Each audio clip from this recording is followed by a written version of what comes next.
Pasuria e ulçinit në fushë të ekologjisë është e njohur. Kjo u dëshmua edhe në konferencën ndërkombëtare për këtë çështje që organizohen në 20 vjetorin e shpalljes së Malit të Zi, shtet ekologjik.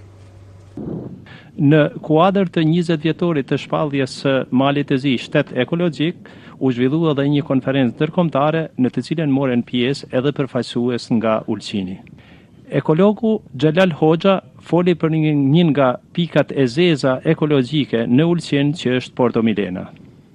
Kumtesa ime ka qenë tituj kumtesës nga fenomeni deri ke shkatrimi i Porto Milenës. Ku kam thënë për atë kohën në 70 minuta, 10 minuta si të caktuar, çka është Porto Milena, çka ka qenë, si e ka formuar natyra, çka ka bërë dora e insanit me ndërtuta kalimerat, çfarë vlerë ka pas, atë çka gjendje sot në mënyrë se mundet aja mu kthy deri diku në atë gjendjen më përparshme. Porto Milena ishte identiteti i Ulqinit.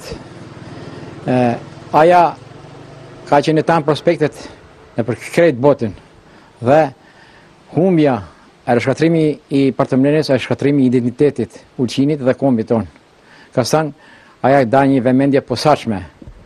Shoqata Hapi Gjelbert ka iden edhe programin si mundet mu revitalizu Porto Milena. Normalisht, a nuk është tanë mençuria të na, në kërkom partneritet, par deri tash nuk kena pas tash pushteti lokal. Tash 20 vjet na ballafaqon në problemin e Porto Milenës, besoj se tem pushtetin i jashtëm ka më qenë më tepër në vëmendje.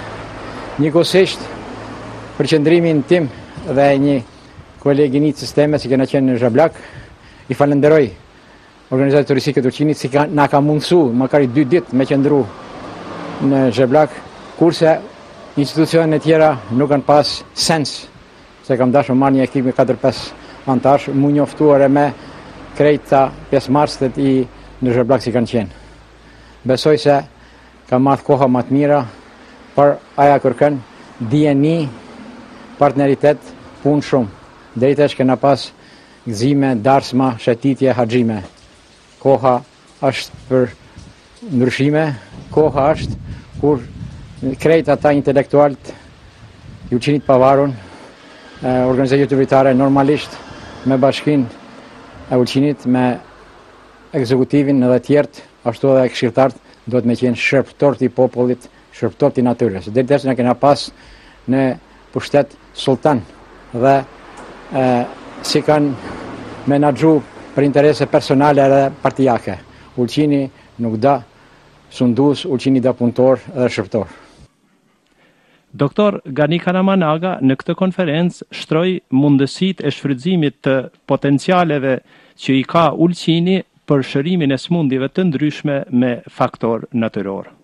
Në javën e kaluar, konkretisht prej 20-23 shtator, në Zhablak u mbajt tobimin ndërkombëtar lidhur me mbrojtjen e natyrës në 21 shekull edhe lidhur me 20 vjetorin e shpalljes Malit të Zi si shtet ekologjik.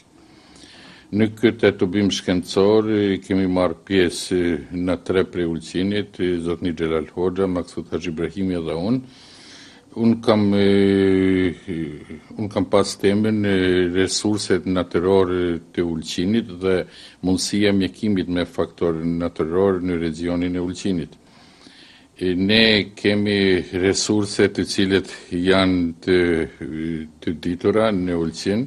Unë po emëroj vetëm disa, është rëra e cila gjendet në lokalitetet e plazhit të Ulqinit, mandej në zallin e madh ose plazhin e madh, mandej në zallin e Adës dhe është mandej peloidi ose baltë minerale, mandej uji mineral sulfurik i cili buron në lokalitetet e plazhit të Grave, në pyllin i Pishnajeve, në Bregdetin Shkambor në Ulqin, mandej është burimi edhe në lagjen në Bregdet, normalisht në Liman dhe në gjirin e Valdanosit.